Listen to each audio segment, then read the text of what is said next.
किए बिना कोई कदम नहीं उठाएंगे। मैं आज बार काउंसिल के इनिशिएटिव से जो काम कर रहे हैं उसका भी मैं सराहना करना चाहता हूं, और साथ साथ जो आपका रोल है उसको भी मैं फिर से दोहराना चाहता हूं। जो हमारा वकील होते हैं, चाहे गांव में हो या शहरों में हो, समाज वकीलों से बहुत उम्मीद रखता है और ये सोचते हैं कि हमको कुछ न्याय मिल जाए, जल्दी से जल्दी न्याय मिल जाए वकीलों के माध्यम से, क्योंकि न्याय और न्यायालय के बीच का जो फासला है उसको वकील ही ठीक कर सकता है, उसको ब्रिज कर सकता है। कई जजों का आप लोगों ने बातें आज सुनी है और आगे भी आप लोग सुनते रहेंगे, लेकिन जो जज होते हैं वो अपने आप में बहुत कुछ नहीं कर सकते हैं जब तक उसको सहारा देने के लिए अच्छा वकील ना हो। तो हम ये मानते हैं कि वकीलों के लिए अच्छा वकील कैसे बने, अच्छा वकील होगा तो अच्छा जज भी बनेंगे। जो लॉ यूनिवर्सिटीज हैं, लॉ कॉलेजेस हैं, उसका जो क्वालिटी है उसके संबंध में भी मुझे मालूम है बार काउंसिल ऑफ इंडिया काफी काम कर रहे हैं, और हम आगे भी चाहेंगे कि मेरे मंत्रालय और बार काउंसिल के बीच में और कथित रूप से हम चर्चा करें, ताकि जो हमारे देश का लीगल एजुकेशन है इसका स्टैंडर्ड को और आगे बढ़ाया जाए, क्योंकि वहीं से सारा हमारा फ्यूचर लॉयर्स और फ्यूचर जजेस वहीं से निकलेंगे। इसलिए लीगल एजुकेशन जो हमारा देश में चल रहा है उसको और भी चुरुस्त दुरुस्त करने के लिए जो भी आवश्यकता कदम है हम लोग उठाएंगे। और साथ साथ में वकीलों के लिए मेरा एक छोटा सा संदेश भी है कि आज हम कई प्रो बोनो का कंसेप्ट के बारे में बात करते हैं, और खास करके मेरा जो मंत्रालय है कई कदम हम लोग चला रहे हैं, कई कदम उठाए हैं। खास करके दूर दराज में लोगों को फ्री लीगल एड देने के लिए हम जो टेली लॉ के माध्यम से, हमारे पास पैनल लॉयर्स है, नालसा के माध्यम से कितना कार्यक्रम चला रहे हैं, जिसका एग्जीक्यूटिव चेयरमैन ललित साहब अभी फिलहाल अभी तो वो चीफ जस्टिस बन गए हैं, तो जस्टिस चंद्रचूड़ को नियुक्त किया है। अभी एक महीने पहले तो जस्टिस ललित साहब हमारे नालसा के एग्जीक्यूटिव चेयरमैन रहे हैं। तो उसमें दूर दराज में हमको अच्छा वकील, तेजी से काम करने वकीलों का आवश्यकता पड़ता है। न्याय बंधु के नाम से हम प्रो बोनो का जो अभी काम कर रहे हैं, हमको और भी वकील चाहिए। मुफ्त में सेवा देने वाला बहुत बड़ी संख्या में वकीलों का आवश्यकता है, और भारत सरकार में हमारे मंत्रालय विधि और न्याय मंत्रालय से हम काफी कार्यक्रम प्रोग्राम तो चला ही रहे हैं, और आगे खास करके जो हमारे यंग लॉयर्स है इनसे मैं अपील करना चाहता हूं कि जो प्रो बोनो का कंसेप्ट है उसको बहुत ही करीबी से अपने जिंदगी में, अपना प्रोफेशन में एडॉप्ट करने का आवश्यकता है। कई इशू है, मैं बहुत ज्यादा नहीं कहूंगा, लेकिन जो हमारे जो लॉ ऑफिसर्स होते हैं या जो प्राइवेट लॉयर्स होते हैं, उनका काम करने का तरीका अब धीरे धीरे हम डिजिटल फॉर्म में चले गए हैं, तो उसमें भी हमको कुछ बदलाव लाना होगा। अभी मैं हाल ही में उदयपुर में कॉन्फ्रेंस हुआ, मैंने एक ऐप वहाँ लॉन्च किया। जो हमारे वकील, सरकारी वकील जो होते हैं वो अपीयर करते हैं और अपीयरेंस का वो बिलिंग करते हैं, उसके लिए वो फॉर्म भराना पड़ता है, बहुत काम करना पड़ता है। तो हमने एक नया फॉर्मूला तैयार किया है। अब अपना बिल रेज करने के लिए अपीयरेंस जो उसका बिल्स फाइलिंग करने के लिए कागजी काम करने का आवश्यकता नहीं है।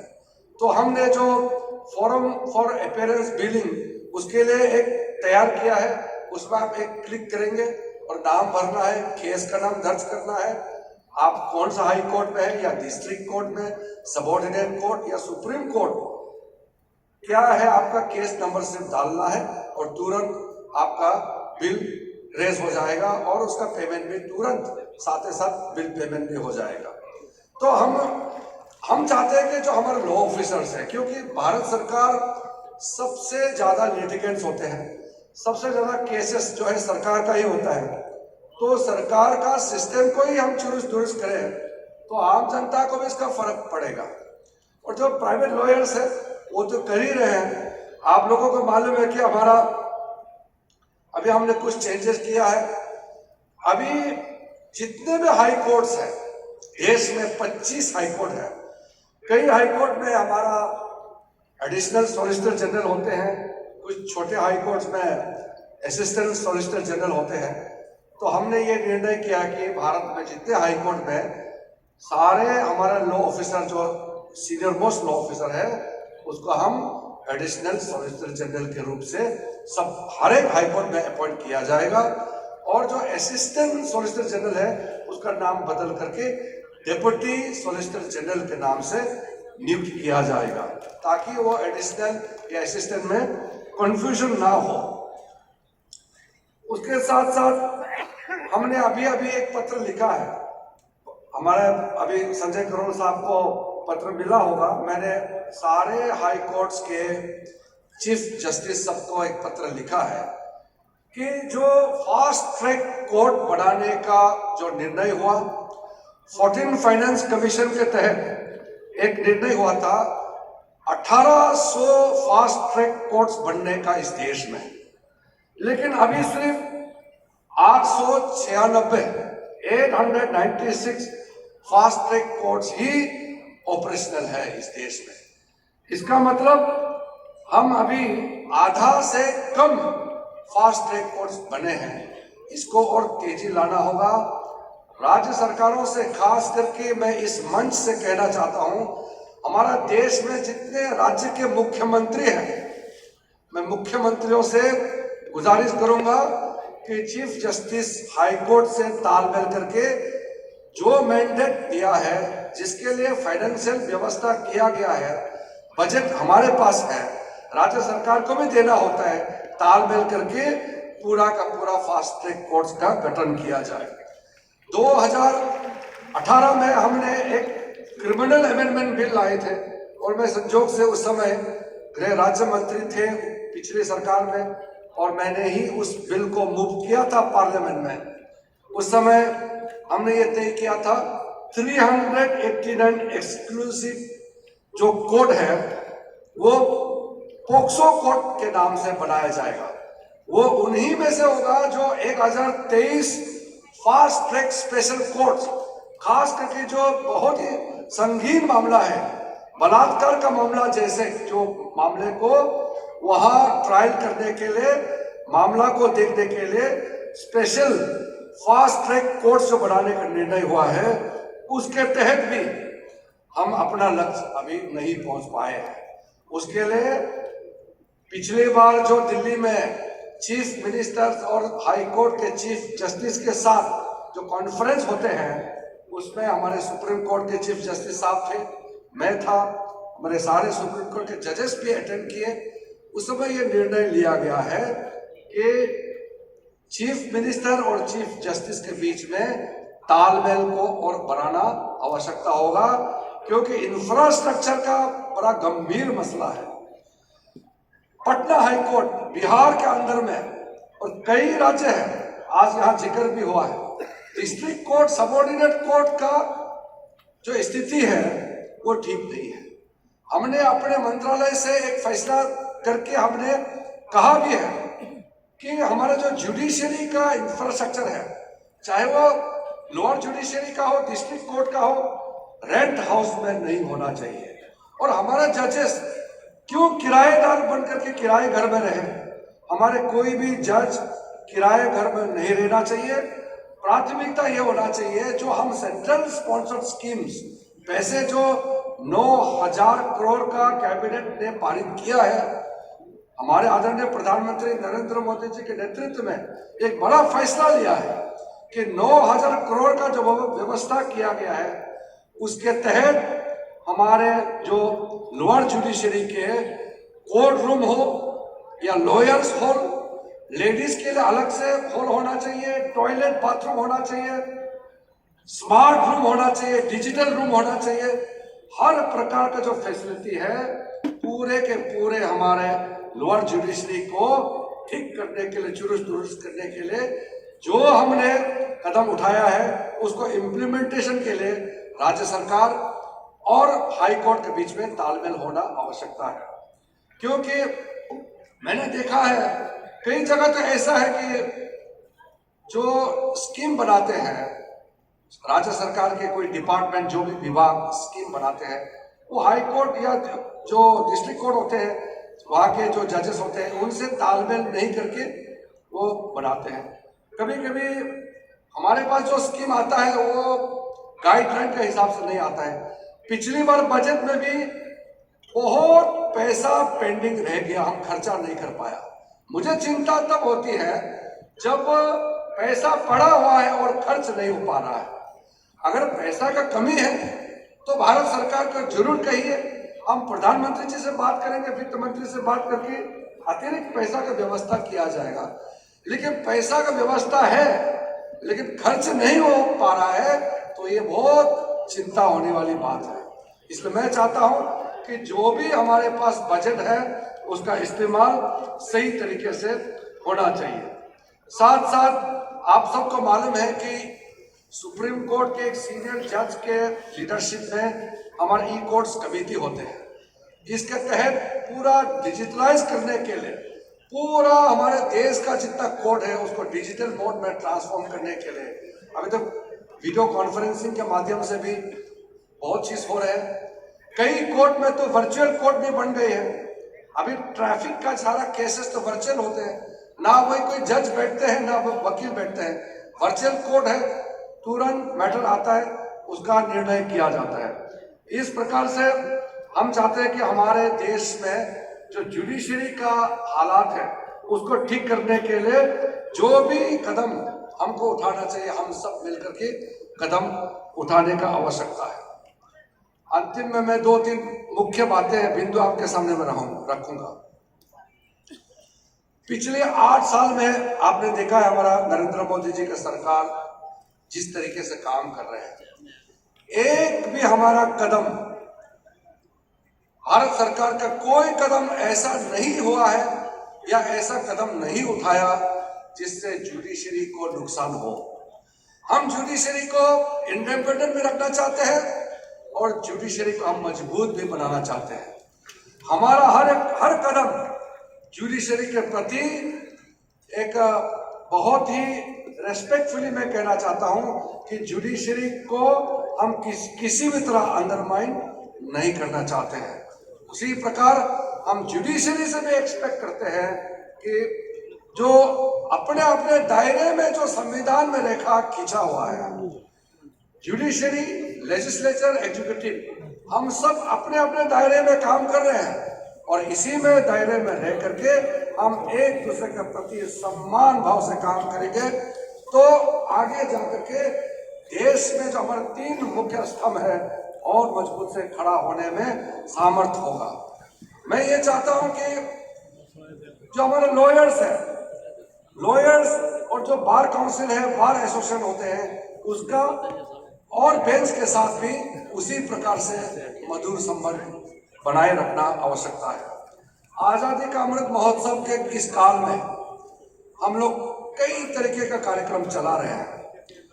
हम चाहते हैं कि जो जस्टिस डिलीवरी मैकेनिज्म है इसको और कैसे हम मजबूत किया जाए।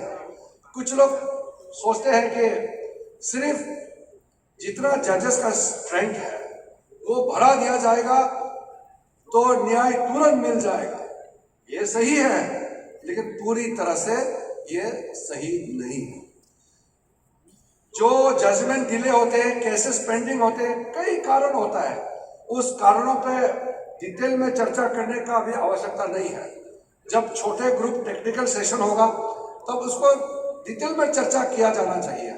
लेकिन मैं अभी इतना कहना चाहता हूं, केसेस डिले होने का चिंता इस देश का कानून मंत्री होने के नाते मुझे बहुत होता है।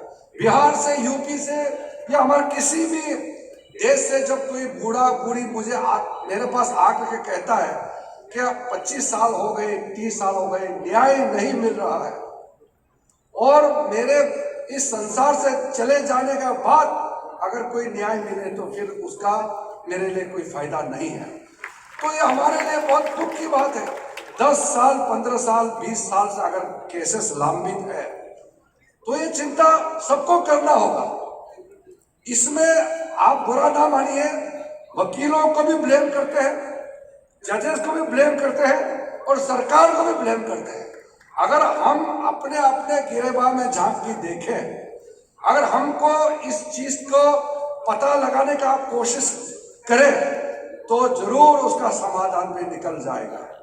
बहुत सा चीजें जो है वो प्रोसेस में फंसे रहते हैं, वो जो उसका प्रक्रिया है, प्रक्रिया इतना व्यवस्थित नहीं है जितना होना चाहिए। हम प्रोसीड्यूरल एस्पेक्ट पे इतना ध्यान देता है कि उसका ऑब्जेक्टिव कभी कभी खो जाते हैं। आजकल कई हाईकोर्ट ने लाइव स्ट्रीमिंग किया हुआ है, मेरे पास कई वीडियो आते हैं और कुछ जजेस का किस तरह से वो कंडक्ट करते हैं हाईकोर्ट में, और वकील कैसे अपना केसेस पेश करते हैं और किस तरीके से न्याय दिलाया जाता है, मैं ऑब्जर्व करता हूं। कुछ नेगेटिव बातें सामने में आए हैं, कुछ पॉजिटिव बातें भी सामने में आए हैं। जब डिजिटल का इस दुनिया में हम काम करते हैं तो यह ध्यान रखिएगा कि हमारा स्क्रूटनी बहुत करीबी से इस देश के सारे नागरिक करने वाले हैं। मेरे पास भारत का मुख्य न्यायाधीश, चीफ जस्टिस ऑफ इंडिया का एक पत्र मिला है, अभी नहीं कुछ महीने पहले, और गंभीर रूप से मुझे अनुरोध किया गया है कि जो सोशल मीडिया में जजेस के ऊपर में टिप्पणी किया जाता है और अभद्र भाषा इस्तेमाल किया जाता है, इसको किसी तरह से रोकना आवश्यकता है या इसके बारे में तो कार्रवाई करने का आवश्यकता है। मैंने सोचा हुआ है इस चीज के बारे में, लेकिन ये अकेला कार्य करने का मामला नहीं है। इसको पूर्ण रूप से चर्चा करके हमको कुछ कदम उठाना आवश्यकता होगा। तो जब हमको लोग देख रहे हैं, हम जब लाइव स्ट्रीमिंग करते हैं, हमको हमारा जो कोर्ट का हियरिंग को लोग देखते हैं, तो ये जरूर हमको ध्यान रखना होगा कि हम किस तरीके से करते हैं, हमारा क्या स्वभाव है, हमारा बात करने की क्या तरीका है। इसको लोग बहुत पेड़ी नजर से हमको देख रहे हैं। हम तो चुन के आने वाले लोग हैं, हम तो इलेक्शन में जाने वाले हैं। अगर हम कुछ गलती काम करेंगे तो हमको जनता दोबारा फिर सरकार में नहीं बिठाएंगे, तो हमारा टेस्ट हर 5 साल में होते रहेंगे। लेकिन जो प्रोफेशन में है, जुडिशरी में है, आपका टेस्ट इलेक्शन से नहीं होने वाले हैं, आपका टेस्ट पब्लिक ओपिनियन से होने वाले हैं। इसलिए कई चीजें जब हम काम करते हैं तो हमको अपने आप को भी देखना होगा और दूसरों को भी हम अपने सोच के साथ कैसे मिलाना है, ये हमको कोशिश करना होगा। कई इशू है, एक मुद्दा जो मेरा जहन में आते रहते हैं, मैं आपको कहना चाहता हूं। आज हमारे जो सुप्रीम कोर्ट के माननीय जजों ने हिंदी में भी बातें कही और अंग्रेजी में भी कही, मिश्रण मिक्स करके बातें रखी हैं। मैं भारत के मुख्य न्यायाधीश ललित साहब से भी चर्चा किया था इस मामले में कि हाई कोर्ट और सुप्रीम कोर्ट में हमारा जो लोकल भाषा है, भारतीय भाषा है, उसको आगे बढ़ाने का कदम उठाने का आवश्यकता है। हमारा देश में ये परिस्थिति कैसे उत्पन्न हुआ कि जो अंग्रेजी ज्यादा अच्छा बोलता है, लोग सोचते हैं कि वो ज्यादा अच्छा वकील है। ये बहुत गलत बात है। भाषा सिर्फ माध्यम होता है, भाषा कोई पैमाना नहीं होता है कि कौन कितना बढ़िया जज है या कितना बढ़िया वकील है। हम पटना हाई कोर्ट में हैं, अगर पटना हाई कोर्ट में कोई जज हिंदी नहीं आता है तो उसके लिए ट्रांसलेशन का व्यवस्था करना चाहिए। आज के जमाने में हमारे पास साधन है, टेक्नोलॉजी है, उसके लिए पैसे का इंतजाम में कोई कमी नहीं होगा। भारत सरकार, राज्य सरकार मिलकर किया जाएगा। जिसको जिस भाषा में सुविधा है उस हिसाब से उनको अपना बात रखने का मौका मिलना चाहिए। आगे जाकर के सुप्रीम कोर्ट में भी इसको सोचना होगा, क्योंकि सुप्रीम कोर्ट हमारा देश का सुप्रीम कोर्ट है और वहां आप हिंदी में बोले, तमिल में बोले, तेलुगु में, गुजराती में, पंजाबी में, असमीज में, बंगाली में, मराठी में, किसी भी रीजनल भाषा को जो बात करेंगे तो उसके लिए व्यवस्था बनाना आवश्यकता होगा ताकि असुविधा ना हो। और आज के जमाने में instant translation is immediately available. We must utilize the availability of the technology in this 21st century. We cannot become handicapped to our own conduct, but we should facilitate the facilities available to ensure that the real potentials of the law officers or the advocates must be allowed to flourish. मैं ये मानता हूँ कि हमारे देश में सोच विचार में, हमारे नॉलेज में कोई कमी नहीं है, व्यवस्था में कुछ कमजोरी हो सकता है, उसको व्यवस्थित तरीके से काम करेंगे तो कुछ भी हो सकते हैं। केसेस जब कहते हैं कि 4 करोड़ से ज्यादा केसेस पेंडिंग हो गए हैं, अब लगभग जब मैं इस देश का कानून मंत्री बना तो उसमें 4 करोड़ 25 लाख के आसपास में केसेस पेंडिंग है और कोविड काल में ये चलते चलते लगभग आज के दिन में मैं आपके सामने में मुखातिब हूं तो 4 करोड़ 80 लाख से ऊपर पेंडिंग चले गए हैं। और ध्यान रखिएगा ये पेंडिंग सुप्रीम कोर्ट में तो लगभग 60,000 है, हाई कोर्ट में लगभग 60 लाख है, बाकी जो भी पेंडिंग है वो नीचे के स्तर हमारे डिस्ट्रिक्ट कोर्ट और सबऑर्डिनेट कोर्ट्स में है। तो इसके लिए हमको बहुत चीज करना है। मैं इसके बारे में ज्यादा अभी चर्चा नहीं करूंगा, बहुत बात लंबा हो जाएगा, लेकिन ये जो केसेस पेंडिंग जो है हमारे लिए एक बहुत बड़ा चिंता का विषय है।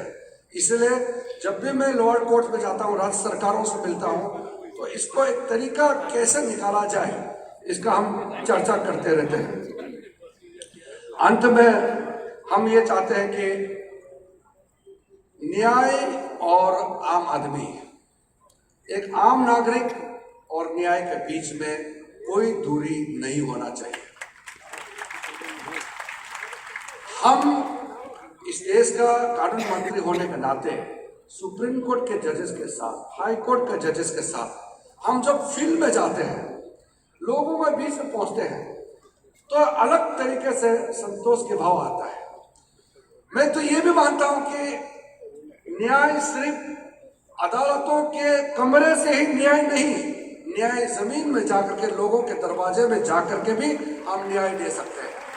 लोग अदालत हो या हम किसी भी तरीके से ऑन द स्पॉट हम मोबाइल कोर्ट हियरिंग की व्यवस्था करें, ये कर सकते हैं। ललित साहब का विचार मैंने बहुत करीबी से देखा है। इन्होंने नालसा के अध्यक्षता करते वक्त जिस तरीके से काम किया है, मैं कई स्थानों पे इसका जिक्र कर चुका हूं, इससे फर्क पड़ा है, बहुत फर्क पड़ा है। उसी प्रकार से हम सारे हाई कोर्ट्स के साथ तालमेल करके अपने अपने ज्यूरिस्डिक्शन में हम अगर एक्शन मोड पे आए तो ये 4 करोड़ केसेस को, 4 करोड़ से ऊपर वाला केसेस को हम अभी आधा तक कम से कम लेके आ सकते हैं। इसी दिशा में हम अल्टरनेटिव डिस्प्यूट रेजोल्यूशन का मैकेनिज्म को और तेजी से ले जाने के लिए आर्बिट्रेशन और मीडिएशन को बहुत जोर देने वाले हैं। हम चाहते हैं कि हमारे जो नए नए लॉयर्स हैं वो अच्छा आर्बिट्रेटर बने, वो अच्छा मीडिएटर बने। इसलिए आने वाले दिनों में जब हम मीडिएशन बिल पास होंगे तो मीडिएशन काउंसिल बनेंगे, आर्बिट्रेशन काउंसिल ऑफ इंडिया बनेंगे, उसमें हमारे कई लॉयर्स वहां पैनल होंगे, आप फैसिलिटेटर बनेंगे। तो हमारे जो फ्यूचर लॉयर्स है, आपके लिए हम रास्ता खोज रहे हैं, हम आपके लिए एवेन्यू खोल रहे हैं ताकि आप सब एंगेज हो जाए, आप सबको किसी ना किसी तरीके से हम इन्वॉल्व करें और साथ साथ हमारे दूर दराज में भी इसका फैसिलिटी खोले। कुछ लोगों को पटना हाईकोर्ट आने का जरूरत नहीं है, वो दरभंगा में, किशनगंज में, कहीं भी दूर दराज इलाका में भी अपने जो अल्टरनेटिव डिस्प्यूट रेजोल्यूशन मैकेनिज्म के माध्यम से आप वहां भी न्याय देने का काम कर सकते हैं। इसलिए मैं आज फिर से आपको धन्यवाद देते हुए अपना बात को समाप्त करना चाहूँगा। लेकिन साथ साथ मैं धन्यवाद भी इसलिए भी और देना चाहूँगा ज़्यादा से, क्योंकि जितना भी जो हमने वकीलों का साथ सम्मेलन किया है देश भर में, सबसे बड़ा गैदरिंग ये है आज पटना में मैंने देखा है। बाकी चीज़ों में पटना पीछे हो सकता है, लेकिन ये ऑडिटोरियम है और आपका जो स्पिरिट है, पटना और बिहार का जो स्पिरिट है, इसका कोई मुकाबला नहीं कर सकता। मनन जी यहाँ बिहार से आते हैं तो उसका फायदा उठा करके उन्होंने अरेंजमेंट भी थोड़ा ज़्यादा ही किया है, लेकिन उसका मतलब ये नहीं कि आप लोगों का योगदान नहीं है, सबका योगदान है। और जब जजेस और लॉयर्स के बीच में इस तरह से जब बैठते हैं तो मुझे बहुत अच्छा लगता है। इसी के लिए बार एंड बेंच का जो टीम है ये हमेशा अच्छा रहे, उसके लिए जो कुछ भी हो, इस देश का कानून मंत्री होने के नाते मैं भी इसी टीम का हिस्सा बन करके आपके साथ काम करते रहूँगा। बहुत बहुत धन्यवाद। जय हिंद।